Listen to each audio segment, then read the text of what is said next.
Hello दोस्तों, नमस्कार। आप देख रहे हैं रुद्र एजुकेशन जोन अपने मित्र गौरव के साथ। दोस्तों, आज मैं आप लोगों के लिए UPRTOU BLIS एग्ज़ाम स्पेशल में एक नया वीडियो लेकर के हाजिर हूँ आप लोगों के सामने। और ये वीडियो जो है वो BLIS के बच्चों के लिए है और इसमें ऑप्शनल पेपर है BLIS 10E1 एंड 10E2। ठीक है, दो पेपर है। तो ये जो मैं वीडियो लेकर के आया हूँ ये 10E1 के बच्चों के लिए है। ठीक है, क्योंकि 10E1 अधिकतर बच्चे जो है यही चूज़ करते हैं 10E1। क्योंकि मैं आप लोगों को बता देना चाहता हूँ कि जो 10E1 है वो सामान्य तौर पर आपके बेसिक कंप्यूटर नॉलेज पर आधारित है। ठीक है, और जो 10E2 है ये थोड़ा सा इसका लेवल जो है ना वो थोड़ा सा हार्ड हो जाता है बच्चों। ठीक है, इसीलिए शुरुआत में जिनको जानकारी रहती है वो ख़ास तौर से वो लोग जानबूझ करके 10E1 ले लेते हैं। ठीक है, कि इसमें हम सिंपल तौर से जो हमको बेसिक नॉलेज रहेगा कंप्यूटर का उसके आधार पे हम इस पेपर को कर ले जाएंगे। ठीक है, लेकिन जिनको नॉलेज नहीं रहता है वो 10E1 की जगह 10E2 ले लेते हैं। और थोड़ा सा ये कोई कठिन नहीं है, पढ़ने वालों के लिए कोई प्रॉब्लम नहीं है, पढ़ने वाले तो कुछ भी कर सकते हैं। तो यहाँ पर क्या होता है कि थोड़ा सा आप लोगों को इसमें आप लोगों को जो लैंग्वेजेस हैं, ठीक है, जैसे जावा है, ठीक है, जैसे C++ है, तो इन सब लैंग्वेजेस की पूरी प्रोग्रामिंग को जो है फ्रेम करना होता है। ठीक है, पूरे प्रोग्राम को जो है कि लिखना होता है। ठीक है, एक तरह का ये नेटवर्क प्रोग्रामिंग से संबंधित है। और ये सब्जेक्ट थोड़ा सा ये पेपर जो है हार्ड पड़ जाता है BLIS 10E1 की अपेक्षा। ठीक है, तो इसलिए अधिकतर बच्चे 10E1 ही लेते हैं। तो यहाँ पर मुझे 10E1 का पेपर भी मिला था। आप लोगों के सामने मैंने आप लोगों को दिखाया कि 10E1 का जो है 2021 दिसंबर का जो पेपर था वो मेरे पास था और मैंने आप लोगों को दिखाया पेपर। मैंने आप लोगों को ठीक इसके पिछले वीडियो में पेपर था 10E1 का और उस पेपर में कुछ क्वेश्चन थे जिनको देखते हुए मैं आज जो ये वीडियो बना रहा हूँ इसमें जो है कि आप लोगों के लिए ये जो है काफ़ी अच्छे बिंदु इसमें दिए गए हैं जो आपके 10E1 पेपर के लिए बहुत ही लाभकारी हैं। तो आइए इस वीडियो को बिना रुके हुए शुरुआत करते हैं और मैं आप लोगों से ऐसा करता हूँ कि आप लोग पूरी वीडियो देखेंगे। ठीक है, क्योंकि पूरी वीडियो नहीं देखेंगे ना तो आधा अधूरा ज्ञान बड़ा ख़तरनाक होता है। ठीक है, तो आइए हम शुरुआत करते हैं इस वीडियो की। और इस वीडियो में है कंप्यूटर से शुरुआत की गई है। ठीक है, मुझे थोड़ा सा इसकी शुरुआत की गई है यहाँ से। इतने पेजेस आपको पढ़ने हैं। ठीक है, तो इसलिए बिल्कुल शांतिपूर्वक इस वीडियो को ध्यान से देखते जाइए। ठीक है, वीडियो लंबी ज़रूर होगी लेकिन आपके लिए लाभकारी सिद्ध होगी। ठीक है, इसमें मैं बहुत सी चीज़ें आपको दिखाने वाला हूँ। ठीक है, जैसे यूज़ नेट टेल नेट कल वाले पेपर में था ना, ये ब्राउजिंग क्या होता है। ठीक है, जैसे मैं आपको बता देना चाहता हूँ कि कल जो पेपर था उसमें दिया था कि यूज़ नेट क्या है, यूज़ नेट क्या है। ठीक है, टेल नेट क्या है उसके बारे में बताइए। ठीक है, ब्राउजिंग क्या है उसके बारे में बताइए, इंटरनेट क्या है उसके बारे में बताइए। तो ये सारी चीज़ें आज इस वीडियो में कवर करूँगा मैं। ठीक है, तो इसलिए बहुत ध्यानपूर्वक आप पूरा वीडियो देखिए। देखिए यहाँ पर कंप्यूटर के विषय में बताया गया। देखिए मैं थोड़ा तेज़ पढ़ूंगा, आप लोग ध्यान से सुनिएगा। कंप्यूटर एक विद्युत चलित यंत्र है। विद्युत चलित यंत्र यानी कि ये क्या है, कंप्यूटर क्या है, सिंपल वे में इलेक्ट्रॉनिक डिवाइस है जो उपयोगकर्ता द्वारा उपलब्ध की हुई जानकारी यानी कि डेटा का दिए गए निर्देशानुसार क्या करता है, प्रोसेस करता है। कंप्यूटर शब्द अंग्रेजी के कंप्यूट से बना है। ठीक है, आप सबको पता होना चाहिए कि कंप्यूटर किससे बना है, कंप्यूट से।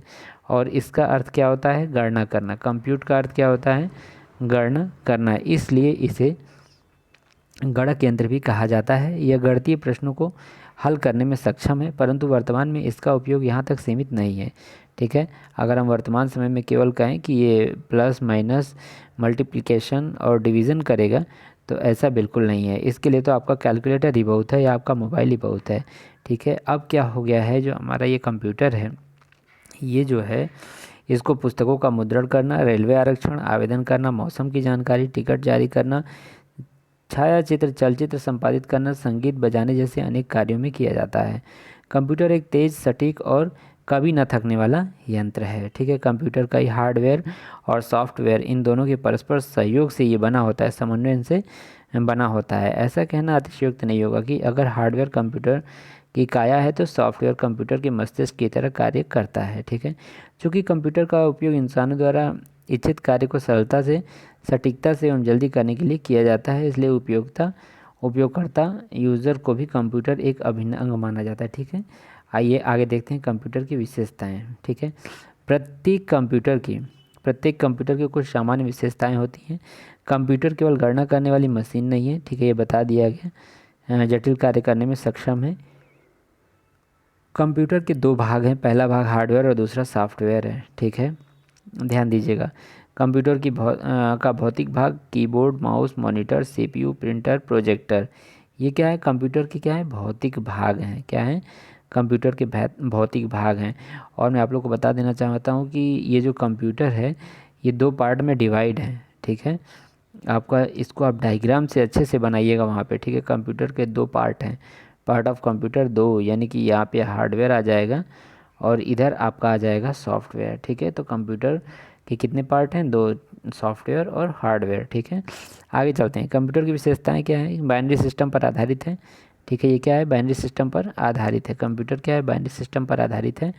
बिट की संख्या जिन्हें कंप्यूटर एक समय में क्रियान्वित करते हैं उनको वर्ड लेंथ कहा जाता है। वर्ड लेंथ के द्वारा कंप्यूटर की शक्ति मापी जाती है। तीव्रता, माफ़ कीजिएगा, कंप्यूटर बहुत तेज़ गति से गणनाएं करता है। इसको कंप्यूटर, अच्छा हाँ, बहुत तीव्र है भाई। संग्रहित स्मृति, इसको सेव करने की शक्ति है। शुद्धता है, वैविध्यतापूर्ण है। कंप्यूटर एक वैविध्यतापूर्ण मशीन है। यह सामान्य गणनाओं से लेकर के जटिल से जटिल गणनाएं भी करने में सक्षम है। ठीक है, इसकी सहायता से क्या संचालन क्या क्या हो सकता है? इसकी सहायता से कंप्यूटर के आसपास वार्तालाप करने की क्षमता, इसकी मिसाइल, उपग्रहों, मौसम की जानकारी देने वाले यंत्र, सबका संचालन यही करता है। ठीक है, मल्टीपर्पजिंग है। कंप्यूटर एक समय में एक से अधिक कार्य करने में सक्षम है। देखिए क्या है? मल्टीपर्पजिंग है। परिश्रमशीलता का अर्थ है कि यह बिना किसी रुकावट के कार्य करता है। कंप्यूटर हर बार बहुत सी शुद्धता और यथार्थता के साथ करता है। तो ये तो था कंप्यूटर, उसकी विशेषताएं, कंप्यूटर के भाग। ठीक है, और उसके भौतिक भाग, ये सारी चीज़ें हो गई ना। अब अगले पेज पे चलते हैं ये। ठीक है, देखिए ये भी बहुत इम्पोर्टेंट है।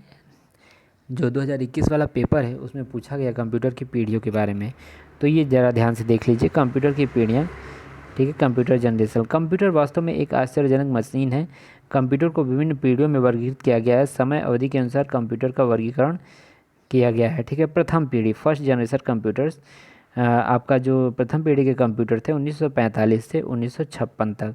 तो 1946 में पेनिसिल्वेनिया विश्वविद्यालय के प्रोफेसर इकर्ट और जॉन ने प्रथम डिजिटल कंप्यूटर का निर्माण किया है। ठीक है, ध्यान दीजिएगा, इसमें वैक्यूम ट्यूब का उपयोग किया गया। ठीक है, प्रथम पीढ़ी में कंप्यूटर में क्या प्रयोग किया गया?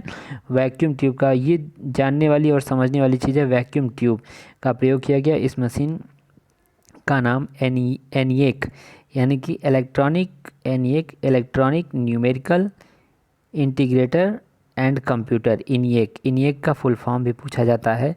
ठीक है, तो जो वैक्यूम ट्यूब का प्रयोग किया गया और इसमें फर्स्ट जनरेशन में इसी को क्या कहा गया? इनिएक कहा गया। इसको चलाने के लिए बहुत सारी विद्युत ऊर्जा की आवश्यकता होती थी, क्योंकि मैं आप लोगों को बता देना चाहता हूँ कि ये क्या थी? आकार में बहुत ज़्यादा बड़ी थी और भारी थी। ठीक है, इसमें वैक्यूम ट्यूबों का प्रयोग किया गया प्रथम पीढ़ी में। और ये इसका काल क्या है? 1945 से 1956। अच्छा, द्वितीय पीढ़ी में आइए भाई।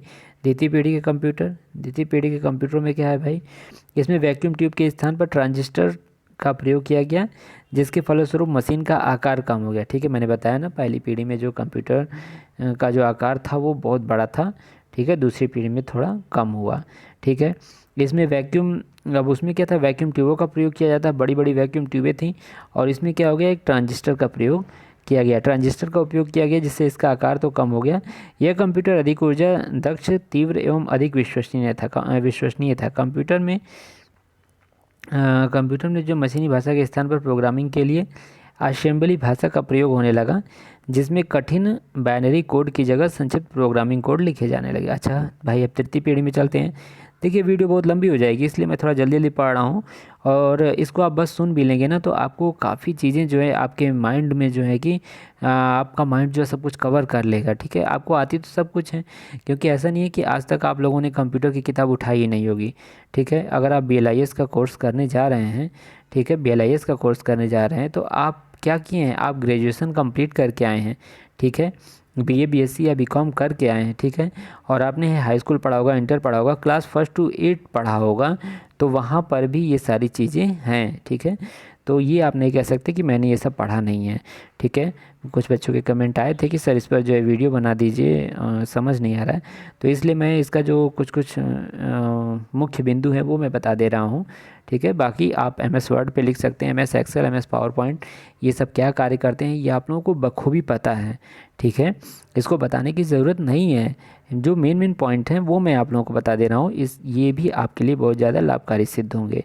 ठीक है, तो तृतीय पीढ़ी में 1964 से 1971। ठीक है, अच्छा इसमें क्या हुआ, पहली पीढ़ी में वैक्यूम ट्यूब का प्रयोग हुआ। ठीक है, वैक्यूम ट्यूब के बाद और दूसरे में ट्रांजिस्टर, दूसरी पीढ़ी में ट्रांजिस्टर। अब तीसरी पीढ़ी, ट्रांजिस्टर के उपयोग से बहुत अधिक मात्रा में ऊर्जा उत्पन्न होती थी, जो कि कंप्यूटर के आंतरिक अंगों के लिए हानिकारक थी। सन 1958 में जैक किल्वे ने IC यानी कि इंटीग्रेटेड सर्किट का निर्माण किया, जिसमें वैज्ञानिकों द्वारा कंप्यूटर के एकाधिक यानी कि मल्टीपल घटकों को एकल चिप यानी कि सिंगल चिप में समाहित किया गया। इसे सेमीकंडक्टर भी कहा गया। कंप्यूटर आकार में छोटा होता गया, जबकि गति और तीव्र होती गई। ठीक है, इंटीग्रेटेड चिप का प्रयोग किया गया, IC का प्रयोग किया गया। वहाँ ट्रांजिस्टर, सबसे पहले वैक्यूम ट्यूब, ट्रांजिस्टर, अब IC। चतुर्थ पीढ़ी 1971 से वर्तमान तक। 1971 में बहुत अधिक मात्रा में सर्किट्स को एक एकल चिप पर समाहित किया गया, VLSI। ठीक है, वेरी लार्ज स्केल इंटीग्रेशन, और ULSI मतलब कि अल्ट्रा लार्ज स्केल इंटीग्रेशन के आविष्कार से प्रोसेसर के आकार में कमी आई, जबकि प्रसंस्करण क्षमता में काफ़ी वृद्धि हुई। वर्ष 1975 में प्रथम माइक्रो कंप्यूटर अल्टेयर 8000, ठीक है, अल्टेयर 8000। वर्ष 1981 में IBM ने पर्सनल कंप्यूटर का प्रस्तुत किया, जिसका उपयोग घर, कार्यालय, विद्यालय में होने लगा। चतुर्थ पीढ़ी के कंप्यूटर में लैपटॉप का निर्माण किया गया, जो आकार में ब्रीफकेस के समान था। पॉम टॉप का निर्माण किया गया, जिसे जेब में रखा जा सकता था। ठीक है, और उसके बाद पांचवी पीढ़ी के कंप्यूटर। पंचम पीढ़ी के कंप्यूटर को परिभाषित करने के लिए करना कुछ कठिन होगा, क्योंकि ये वास्तविक जीवन के निकटतम कंप्यूटर होंगे। ठीक है, बुद्धिमत्ता से युक्त होंगे। ठीक है, CPU के स्थान पर समांतर प्रोसेसिंग होगी। ये सेमीकंडक्टर टेक्नोलॉजी का उपयोग किया जाएगा। ठीक है, ये पंचम पीढ़ी के। अच्छा, कंप्यूटर की कार्यप्रणाली देखिए जो जहाँ मुख्य बिंदु रहेगा, मेन पॉइंट रहेगा, उसको मैं थोड़ा धीरे कर दूंगा, बाकी मैं पढ़ देता हूँ। ठीक है, तो ये कंप्यूटर की कार्यप्रणाली, ठीक है, इसमें क्या हो जाएगा आपका कार्यप्रणाली में, देखिए इसमें हार्डवेयर से मतलब कि यदि हमें हार्डवेयर से कुछ करवाना है तो उसके लिए कंप्यूटर के कुछ लिखित निर्देश होते हैं, जिसको हम सॉफ्टवेयर कहते हैं। तो सॉफ्टवेयर निर्देशों का समूह होता है, जिसका प्रयोग हार्डवेयर को चलाने के लिए किया जाता है। यही इसका कार्यप्रणाली है। ठीक है, अगर आपका जो है कि सॉफ्टवेयर नहीं है, ठीक है, अगर आपके पास सॉफ्टवेयर नहीं है तो आप हार्डवेयर लेकर के कुछ नहीं कर सकते हैं। ठीक है, तो इसलिए आपके पास सॉफ्टवेयर होना ज़रूरी है। ठीक है, अच्छा, इनपुट डिवाइस क्या होती है, आप सब लोग जानते हैं। देखिए इनपुट डिवाइस क्या है, जिसके माध्यम से हम कंप्यूटर को कोई भी डाटा प्रोवाइड कराते हैं या कोई भी हम संदेश देते हैं। ठीक है, तभी तो वो प्रोसेसिंग करता है, उसके बाद हमको आउटपुट देता है। तो तो इसमें देखिए कीबोर्ड है, माउस है, जॉयस्टिक है, ट्रैक बॉल है, लाइट पेन है, टच स्क्रीन, आपका ये कैमरा हो गया, स्कैनर हो गया, और आपका डिजिटाइज़र टैबलेट हो गया, बार हो गया, कोड रिकॉर्डर हो गया, OMR हो गया, OCR, MICR, ATM आदि, ये सब क्या हो गया, इनपुट डिवाइस हो गया। अच्छा ठीक है भाई,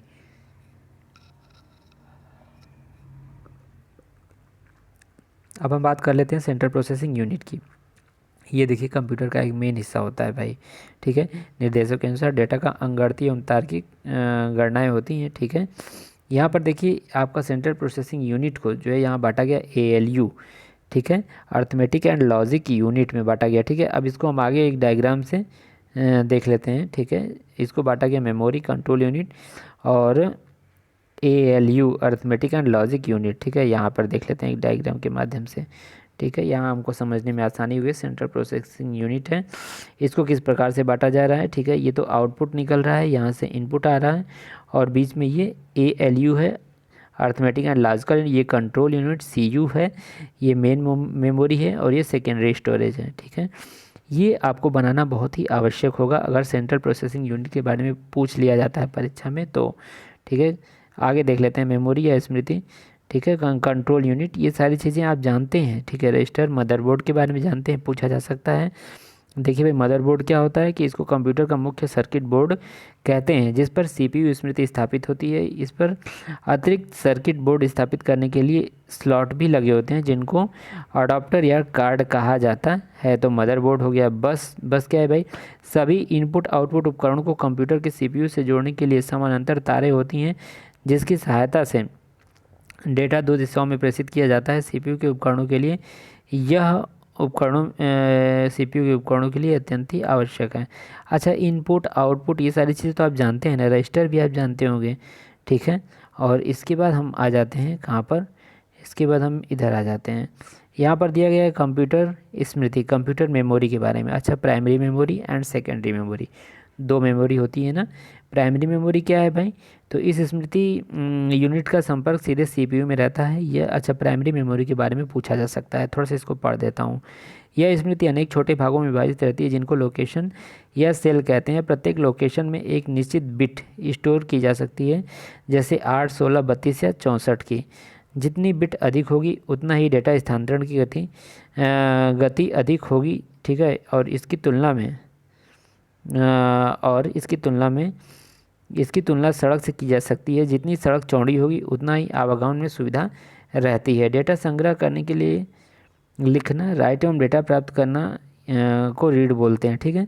यह स्मृति मुख्य रूप से सेमी कंडक्टर के रूप में होती है। इसमें integrated chip IC integrated circuit लगी होती हैं, ठीक है। रीड ओनली मेमोरी, रोम। अच्छा, रोम क्या है भाई, रीड ओनली मेमोरी, ये भी अधिकतर पूछ लिया जाता है। रीड ओनली मेमोरी ये स्मृति है, स्थायी स्मृति है जिसमें संग्रहित सूचना स्वयं नष्ट नहीं होती है, इसमें बदलाव भी नहीं किया जा सकता। अच्छा, यह कंप्यूटर निर्माण के समय ही स्थापित की जाती है। कंप्यूटर इनको केवल पढ़ सकता है, इसमें कोई परिवर्तन नहीं कर सकता। विद्युतीय आपूर्ति बंद हो जाने पर भी यह संग्रहित रहती है। और रोम के अंदर डेटा संग्रहित करने की बर्निंग, इसको बर्निंग भी कहते हैं, ठीक है, बर्निंग कहते हैं, ठीक है। हार्ड ड्राइव है। देखिए एक चीज़ मैं बता देना चाहता हूँ, जो रीड ओनली मेमोरी रोम है। रोम क्या है, स्थायी मेमोरी है और इसमें कोई भी परिवर्तन नहीं किया जा सकता है, ठीक है। आगे चलते हैं। अच्छा भाई हम लोग आगे चलते हैं, आगे क्या क्या है। अच्छा, यहाँ देखिए मेमोरी, यहाँ पर मेमोरी का जो है कि अच्छा सा डायग्राम बनाया गया। प्राथमिक मेमोरी या मेन मेमोरी, द्वितीयक मेमोरी या ऑक्सिलरी मेमोरी, इसमें स्थायी कैश मेमोरी और अस्थाई, ठीक है। इसमें आपका स्थाई में रोम है, पी रोम है, EP रोम है और EEP रोम है, ठीक है। ये स्थाई मेमोरी हैं, इनमें कोई बदलाव नहीं किया जा सकता। और रैम है, रैम में डायनेमिक रैम है और स्टैटिक रैम है, ठीक है। और ये द्वितीयक में आपका क्या आ जाएगा, फ्लॉपी डिस्क आ जाएगा, hard disk, magnetic tape, CD रोम, DVD, पेन ड्राइव, ये सारी चीज़ें आ जाएंगी, ठीक है। आगे चलते हैं। अच्छा भाई, जो रीड ओनली मेमोरी थी आप लोग, अच्छा ये थोड़ा सा यहाँ पर देख लीजिए। ये जो है पी रोम क्या होता है भाई, पी रोम क्या है भाई, इस स्मृति में किसी प्रोग्राम को केवल एक बार संचित किया जा सकता है, परंतु न तो उसे मिटाया जा सकता है ना ही उसे संशोधित, क्योंकि स्थायी मेमोरी है ना। हाँ, EP रोम भी, ये भी स्थायी है, ठीक है। और EEP रोम भी, ये भी सब क्या है, स्थायी मेमोरी है। और रैंडम एक्सेस मेमोरी क्या होता है भाई, रैंडम एक्सेस मेमोरी को संक्षिप्त में रैम भी कहा जाता है। यह कंप्यूटर की मुख्य स्मृति है। यह मूलतः अस्थायी स्मृति होती है। इसको संग्रहित करने के लिए सतत ऊर्जा आपूर्ति की आवश्यकता रहती है। मेमोरी के हर स्थान तक एक समान समय में पहुंचा जा सकता है, ठीक है। कंप्यूटर चालू करते समय निर्देशों का समूह हार्ड डिस्क रैम पर कॉपी हो जाते हैं, ठीक है। दो प्रकार की होती है, स्टैटिक मेमोरी और डायनेमिक मेमोरी, ठीक है। अच्छा, और आगे थोड़ा सा चलते हैं भाई। विशेष में क्या दिया गया है, कैश मेमोरी, यानी कैश मेमोरी जो होती है, कैश मेमोरी जो होती है स्मृति से डाटा प्राप्त करने की गति, सीपीयू के डेटा प्रसंस्करण की गति काफ़ी धीमी होती है। इस अवरोध को दूर करने के लिए प्राथमिक स्मृति और सीपीयू के बीच अत्यंत तीव्र स्मृति का प्रयोग किया जाता है, जिसको हम क्या बोलते हैं, कैश मेमोरी कहा जाता है। ठीक है। कंप्यूटर की भाषा, कंप्यूटर की भाषा, हाँ भाई ये भी एक इम्पॉर्टेंट है। इस देश राज्य की अपनी अपनी भाषा होती है, उसी प्रकार कंप्यूटर की भी भाषा है। ठीक है। American standard code for information, ठीक है, ASCII कोड। ठीक है। तो इसकी भाषा का निर्धारण यहाँ से किया गया है। और यहाँ आप देखिए ASCII के नाम से जाना जाता है पूरे विश्व में। और इसमें प्रत्येक अंक अक्षरों को 8 बिट से संकेत को 8 बिट से दर्शाया जाता है। इन 8 स्थानों पर केवल 0 और 1 होता है। ठीक है। बिट, देखिए बिट अर्थात बाइनरी डिजिट कंप्यूटर स्मृति की सबसे छोटी इकाई है। यह एक बाइनरी अंक 0 अथवा 1 को प्रदर्शित करता है। बाइनरी डिजिट छोटा रूप है। ठीक है। और ये क्या है, बुलियन लॉजिक के अनुसार बिट में जो है कि दो बिट में जो है दी हुई 1 और 0 को ट्रू और फॉल्स के रूप में वर्णित किया गया है बुलियन लॉजिक में। ठीक है। नेट परीक्षा, अच्छा भाई ये नेट परीक्षा के लिए किताब बनाई गई है, तो इसीलिए यहाँ पर ये आ गया है नेट परीक्षा का। ठीक है। अच्छा, बिट हो गया। बाइट क्या होता है भाई, तो यह कंप्यूटर की स्मृति की मानक इकाई है। कंप्यूटर की स्मृति में कीबोर्ड से दबाया गया प्रत्येक अक्षर, अंक अथवा विशेष चिन्ह, ठीक है, ASCII कोड में संचित रहते हैं। ठीक है। अच्छा, यहाँ पे एक चीज़ और ध्यान दीजिएगा, ये कभी पूछ लिया जाता है कि एक बाइट में कितने बिट होते हैं, तो 8। और 1024 बाइट में मतलब 1 किलोबाइट में 1024 बाइट, 1 मेगाबाइट में 1024 किलोबाइट, 1 गीगाबाइट में 1024 मेगाबाइट, 1 टेराबाइट में 1024 गीगाबाइट, और 1 पेटाबाइट में 1024 टेराबाइट। ठीक है। तो ये पूछ लिया जाता है, इसको ध्यान रखिएगा। ठीक है। और आगे सामान्य चीज़ें हैं, आप देखिए ये सब आपको जानते होंगे। कैरेक्टर, प्रोग्रामिंग भाषाओं के प्रकार। ठीक है। प्रोग्रामिंग भाषाओं के प्रकार ये थोड़ा आवश्यक है, इसमें लो लेवल लैंग्वेज और हाई लेवल लैंग्वेज 2 प्रकार की हैं। ठीक है। लो लेवल लैंग्वेज में मशीनी भाषा और असेंबली भाषा, ये भी आ सकता है आपको। मशीनी में आप जानते हैं बाइनरी है, 1-0 के कोड पे, बाइनरी कोड पे कार्य करेगा बस। ठीक है। और उसके बाद हम आगे चलते हैं। और असेंबली भाषा क्या है भाई, चूँकि कंप्यूटर हमारी साधारण भाषा नहीं समझता है, हमें एक मध्यस्थ की आवश्यकता पड़ती है। जो प्रोग्राम असेंबली भाषा में लिखा होता है उसका मशीन स्तरीय अनुवाद करना होता है। असेंबली भाषा को मशीनी भाषा परिवर्तित करने वाले अनुवादक को असेंबलर कहा जाता है। इसको क्या कहा जाता है, असेंबलर। उच्च स्तरीय भाषा क्या है भाई, वो तो लो लेवल लैंग्वेज थी, अभी हाई लेवल लैंग्वेज। अच्छा, उच्च स्तरीय भाषा क्या है, उच्च स्तरीय भाषा प्रोग्रामिंग को सुविधाजनक बनाने के लिए ध्यान में रखकर बनाई गई है। यह भाषा अंग्रेजी भाषा के कोड जैसे होती है। इसके लिए अनुवादक की आवश्यकता होती है, जो उच्च स्तरीय भाषा के प्रोग्राम मशीन में अनुवाद करते हैं। अच्छा भाई, ठीक है। यहाँ पे आप देखिए ध्यान से, अनुवादक प्रोग्राम, ठीक है। और यहाँ पर देखिए उच्च स्तरीय भाषा, मशीनी कोड, ठीक है, और प्रोग्रामर के समझने के लिए आंग्ल भाषा के शब्द। ठीक है। बाइनरी 1 या 0 कंप्यूटर के स्वयं की भाषा है ये। ठीक है। अच्छा, कंपाइलर क्या होता है, सोर्स टू सोर्स कंपाइलर। अच्छा, कंपाइलर के प्रकार 2 होते हैं, सोर्स टू सोर्स कंपाइलर। इस प्रकार के कंपाइलर एक उच्च स्तरीय भाषा का दूसरी उच्च स्तरीय भाषा में अनुवाद करता है। अच्छा भाई, चतुर्थ पीढ़ी, अच्छा ये भी भाषाओं का ही चल रहा है। ठीक है। और एक स्टैंडर्ड कंपाइलर होता है। ठीक है। आगे चलते हैं। यहाँ देखिए बच्चों, इंटरप्रेटर, देखिए इंटरप्रेटर भी कंपाइलर की भांति कार्य करता है। असेंबलर, इंटरप्रेटर प्रोग्राम की एक लाइन को मशीनी भाषा में परिवर्तित करता है। प्रोग्राम लिखने से पहले इंटरप्रेटर को मेमोरी में लोड कर दिया जाता है। असेंबलर क्या होता है भाई, यह प्रोग्राम असेंबली भाषा मशीनी भाषा में अनुवाद करने का कार्य करता है। असेंबली भाषा का मशीनी भाषा में अनुवाद करने का उपयोग इसके लिए किया जाता है। कंप्यूटर के प्रकार, कार्यप्रणाली के आधार पर, उद्देश्य के आधार पर, आकार के आधार पर। अच्छा भाई, कार्यप्रणाली के आधार पर कंप्यूटर के कितने प्रकार हैं, एनालॉग और डिजिटल, एनालॉग डिजिटल हाइब्रिड। ठीक है। यहाँ पर 3 प्रकार के दिए गए हैं। ठीक है। 3 भागों में एनालॉग।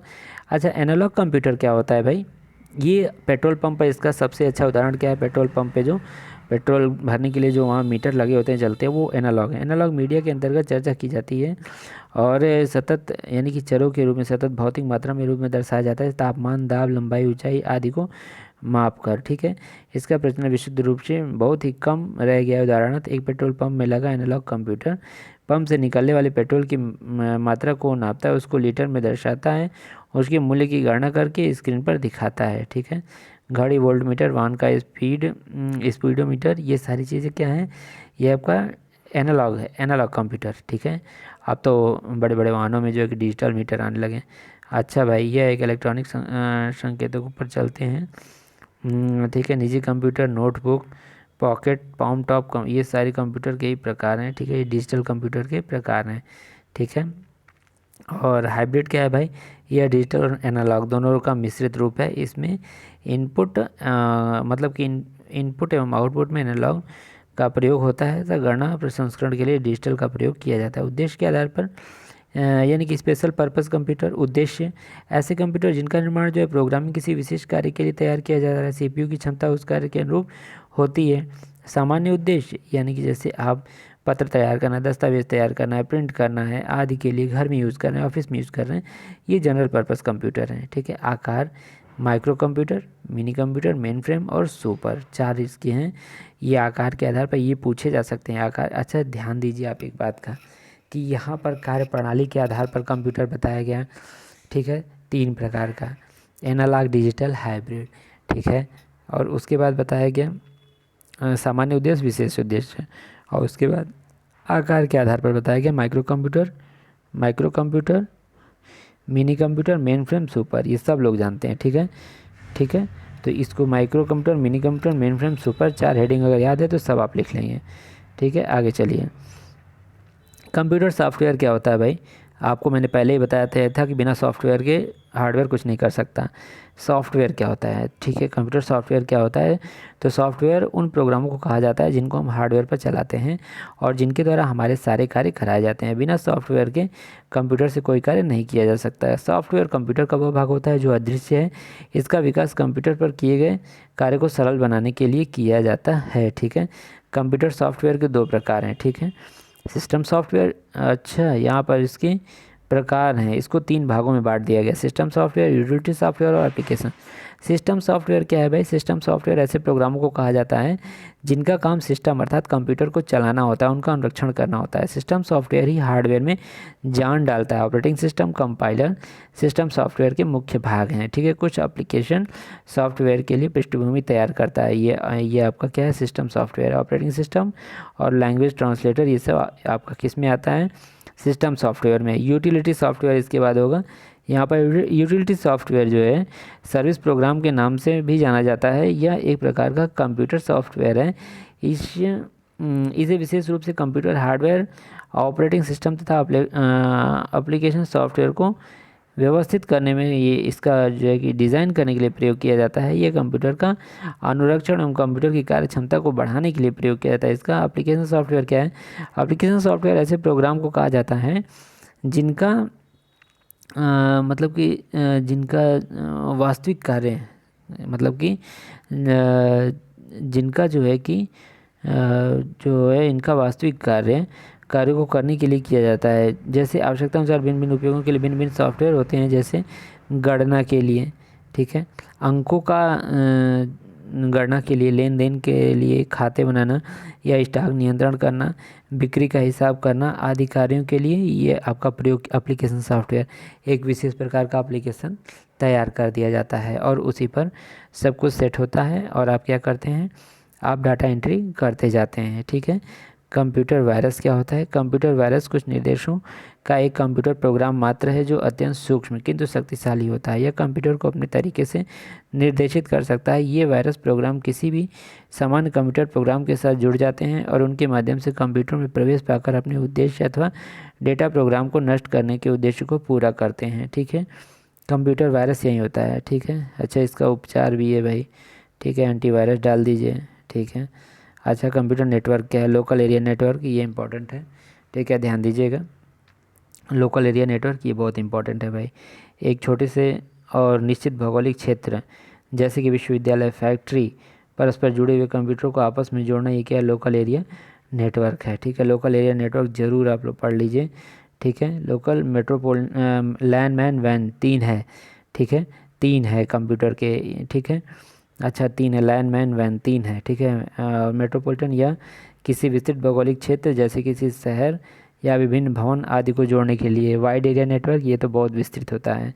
ठीक है, अच्छा भाई कैन, कैन क्या है भाई, campus area network, campus area network. और आपका पैन क्या होता है भाई, तो पर्सनल एरिया नेटवर्क है, आवश्यकताओं के अनुरूप पर्सनल एरिया पैन है।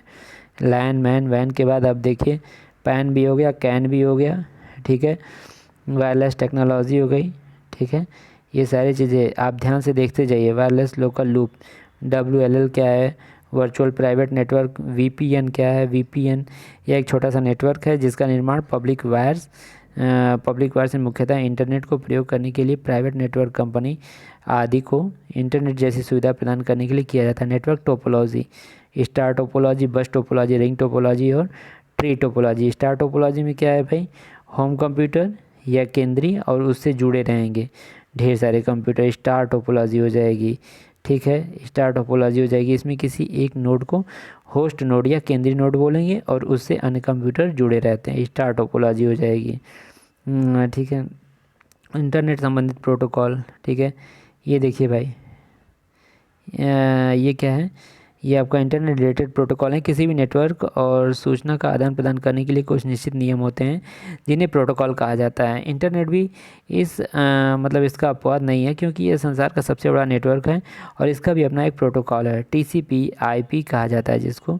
और इसका आपका ट्रांसमिशन कंट्रोल प्रोटोकॉल या इंटरनेट प्रोटोकॉल इसको बोलते हैं। ठीक है, और TCP/IP। ठीक है, अन्य महत्वपूर्ण प्रोटोकॉल, कुछ प्रोटोकॉल यहाँ पर दे देंगे। HTTP यानी कि हाइपर टेक्स्ट ट्रांसफ़र प्रोटोकॉल। ठीक है, ये देखिए पूछा भी जाता है हाइपर टेक्स्ट। ठीक है, वेब ब्राउज़र है, वेब ब्राउज़र या वेब सर्वर के मध्य संचार को स्थापित करने के लिए HTTP है।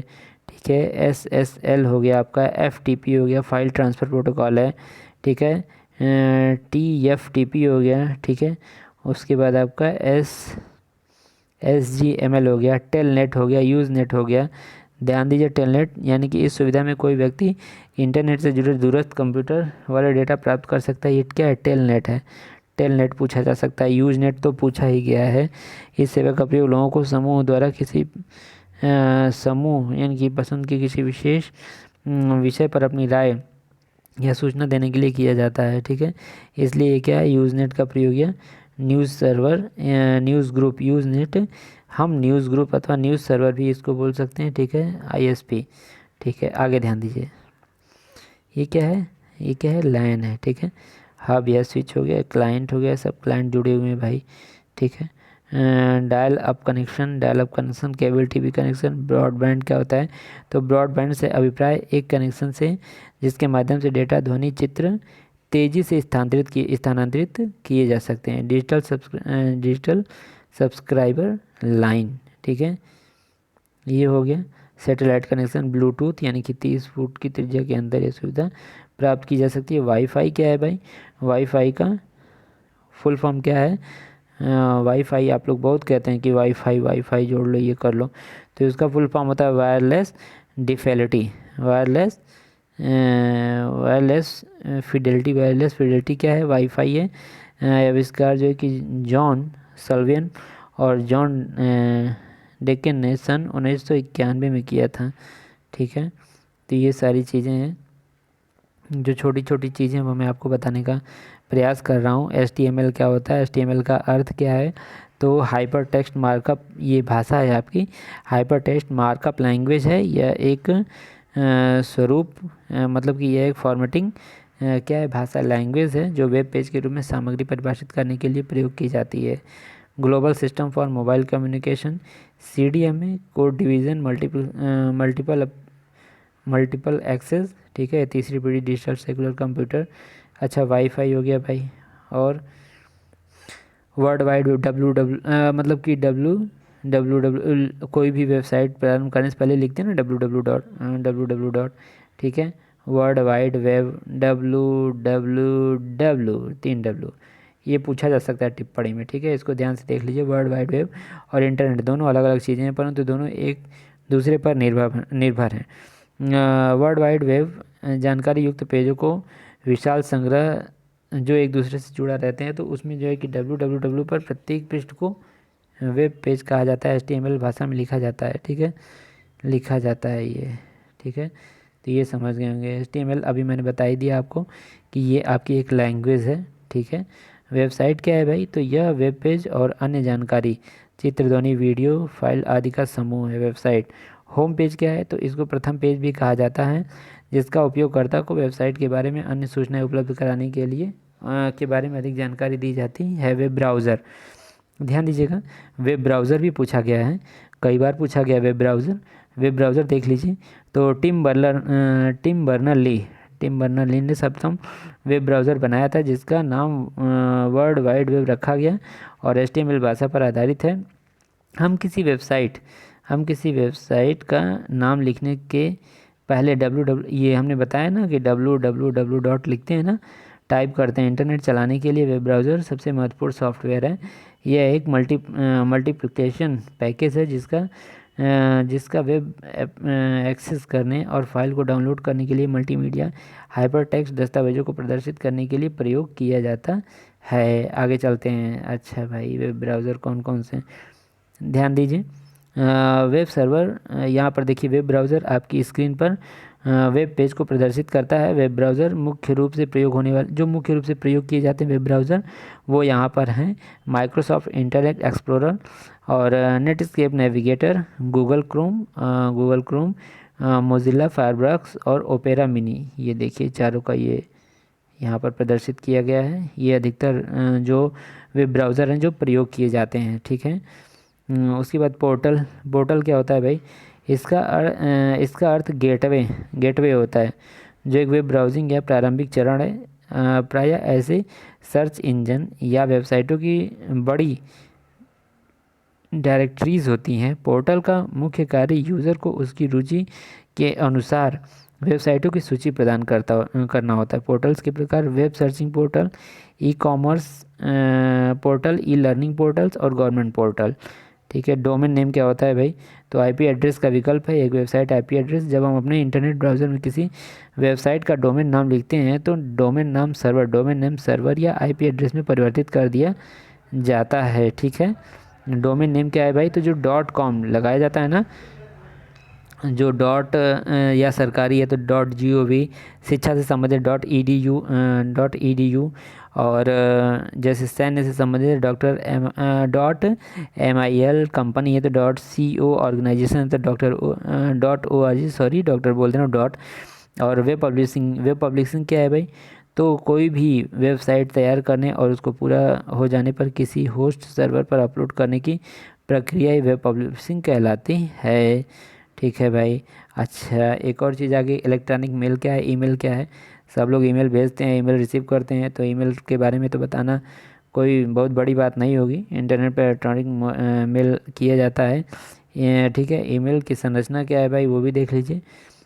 ईमेल की संरचना यहाँ पर दिखाई गई है कि फ्रॉम जिसको भेज, ठीक है, फ्रॉम मतलब जिसके द्वारा भेजा जा रहा है, डेट रहती है, टू रहता है, सब्जेक्ट रहता है, और इस तरह से आपको ये लिखना होता है, ठीक है, और उसके बाद भेजना होता है। ईमेल संदेश है, ईमेल हेडर और ईमेल, ठीक है, ये सारी चीज़ें हो गई आपकी, ठीक है। ईमेल के लाभ क्या है भाई, ईमेल के लाभ क्या हैं, तो ये विश्वसनीय है, सुविधाजनक है, सस्ता है, इसकी स्पीड है और छपने योग्य है, व्यापकता है। ईमेल की हैकिंग कैसे होती है, ईमेल स्पैमिंग क्या होता है भाई, ईमेल स्पैमिंग का अर्थ है कि जब कोई वाणिज्यिक संस्थान किसी अनुरोध के ही अपने उत्पादों अथवा सेवाओं को विज्ञापन के लिए ईमेल खाता धारकों को मेल भेजता है, ठीक है। अच्छा, वायरस आप जानी के हैं, ठीक है। फेसबुक, ट्विटर, यहाँ पे देखिए, शिक्षण अधिगम सर्च इंजन आप जानते ही हैं, ठीक है। और उसके बाद जो है सर्च इंजन क्या है भाई, सर्च इंजन एक ऐसा प्रोग्राम है जो इंटरनेट पर उपलब्ध सुविधाओं को विशेष सूचना ढूंढ करके कंप्यूटर स्क्रीन पर प्रदर्शित करता है, ठीक है। और शिक्षण अधिगम प्रक्रिया की कुछ महत्वपूर्ण जो है कि सोशल नेटवर्किंग साइट्स हैं। फेसबुक, आप सब लोग परिचित हैं कि फेसबुक में क्या कार्य होता है, यह सबसे अधिक प्रसिद्ध वेबसाइट है, ठीक है। ठीक है, इसकी प्राइवेसी सेटिंग के अनुरूप परिवर्तित की जा सकती है। ट्विटर है, माइक्रो ब्लॉगिंग है, ठीक है, ऑर्कुट है, वर्चुअल फील्ड है, ठीक है। यहाँ पर आपको यूट्यूब आ जाएगा। तो इसका उपयोग जो है वीडियो फाइल्स को देखने, साझा करने, अपलोड करने के लिए किया जाता है, ठीक है। यहाँ पर आपका पॉडकास्ट है, और यहाँ पर आपका फ्लिकर, विकीपीडिया, ये सब क्या है, वेबसाइट है, ठीक है। आगे बढ़ जाते हैं। इसको कहा जाता है ऑडियो कॉन्फ्रेंसिंग उपकरण, और ऑडियो वीडियो एक तरह का जो है किया जाता है संचार, वो है यहाँ पर दिखाया गया है। और देखिए कुछ महत्वपूर्ण चीज़ें यहाँ पर हैं, ठीक है। जैसे कि आपका एड्रेस बुक क्या होता है, यह मुख्यतः ईमेल सॉफ्टवेयर के भाग के रूप में दिया जाता है। इसका उपयोग उन सभी ईमेल पतों का रिकॉर्ड रखने के लिए किया जाता है जिन्हें आप ईमेल से संपर्क करना चाहते हैं। एड्रेस बुक हो गया, ठीक है। और तो यहाँ कुछ नहीं दिख रहा है। यहाँ पर बैंडविड्थ हो गया, ठीक है, बोर्ड हो गया, ब्लॉग हो गया। ब्लॉग आप सब लोग जानते हैं, एक ब्लॉग ऑनलाइन डायरी होती है। एक व्यक्ति या अधिक विषयों पर अपने विचारों को रिकॉर्ड करता है यहाँ पर, ठीक है। तो जो जो आपको जानने के लिए चीज़ें थी जितनी, ठीक है, वो अधिकतर हमने बताने का पूरा प्रयास किया है, ठीक है। जावा क्या है, तो यह एक माइक्रो सिस्टम द्वारा आविष्कार की गई एक प्रोग्रामिंग भाषा है। जावा क्या एक लैंग्वेज है, विशेष रूप से प्रोग्राम लिखने के लिए डिज़ाइन किया गया है, जिसे इंटरनेट के माध्यम से एक कंप्यूटर डाउनलोड किया जाता है, ठीक है। तो ये हो गया जावा सर्वर। यह एक कंप्यूटर है जो कंप्यूटर को सेवाएं प्रदान करता है, सर्वर हो गया। स्मार्टफोन आप सब लोग परिचित हैं। सोशल नेटवर्किंग से आप सब लोग परिचित हैं, ठीक है। तो जिससे आप परिचित हैं वो हम नहीं बता रहे हैं। वेबसाइट, वाईफाई के बारे में मैंने अभी बता ही दिया। वेबसाइट के बारे में बताया गया, ये एक क्षेत्र है www. ठीक है। और यहाँ पर अवतार है भाई, यह एक वास्तविक व्यक्ति का चित्रमय प्रतिनिधित्व है। इसका उपयोग, ठीक है, MUV MMORPG के रूप में किया जाता है, ठीक है। ये सर बहुत देखा जाए तो इसमें बहुत ऐसे शब्द हैं, ठीक है, जिनके बारे में समझ पाना बहुत मुश्किल है, लेकिन सारी चीज़ें यहाँ दी गई हैं, तो इसलिए ये सब जानना वो। CUI कैरेक्टर यूज़र इंटरफेस हो गया, GUI हो गया, ग्राफिक यूज़र इंटरफेस हो गया, ये सब चीज़ें थोड़ा सा आपको जानना ज़रूरी है। बग हो गया, कंप्यूटर प्रोग्राम में एक तार्किक दोष है जो खराबी का कारण बनता है। बग हो गया, बर्न हो गया, ठीक है। तो ये सब जो है वर्ड आपको जानने चाहिए अगर आपको कंप्यूटर के विषय में कुछ जानना है तो, ठीक है। यहाँ पर आप देखेंगे हैकर GUI यानी कि ग्राफिकल यूज़र इंटरफेस है। इसमें आकलन के रूप में ग्राफिक्स का समावेश होता है जो ज्ञात तत्व और उपयोगकर्ताओं को कार्यक्रम चलाने की अनुमति देता है, ठीक है। तो ये सारी चीज़ें हैं, यहाँ पर आप देख लीजिए ध्यान से, ठीक है। और ये देखिए प्लेटफॉर्म, यानी कि इसमें हार्डवेयर और सॉफ्टवेयर दोनों को सम्मिलित होते हैं, ठीक है। तो आज के वीडियो में आप लोगों को कुछ चीज़ें मिली होंगी अच्छी। अच्छा, यूनिक्स क्या है, URL क्या है, यूनिफॉर्म रिसोर्स लोकेटर, ये भी पूछा जा सकता है, ठीक है। Uniform resource locator, URL, Unix ये एक ऑपरेटिंग सिस्टम है, ठीक है। तो ये सारी चीज़ें आपको जानना है, ठीक है। तो आज के वीडियो में अब हम इतना ही अब आप लोगों को बता पाएंगे, क्योंकि वीडियो बहुत लंबी हो गई है, कुल मिला के 50 मिनट की वीडियो हो गई है। तो इसलिए भाई देखिए, इसका तो पूरा सार बता पाना बहुत मुश्किल है। मुझे जितना समझ आया कि अगर इंटरनेट या कंप्यूटर से संबंधित कोई चीज़ें पूछी जाती हैं तो उसमें आप असफल ना हो, वो कम से कम आप लिख के आएँ।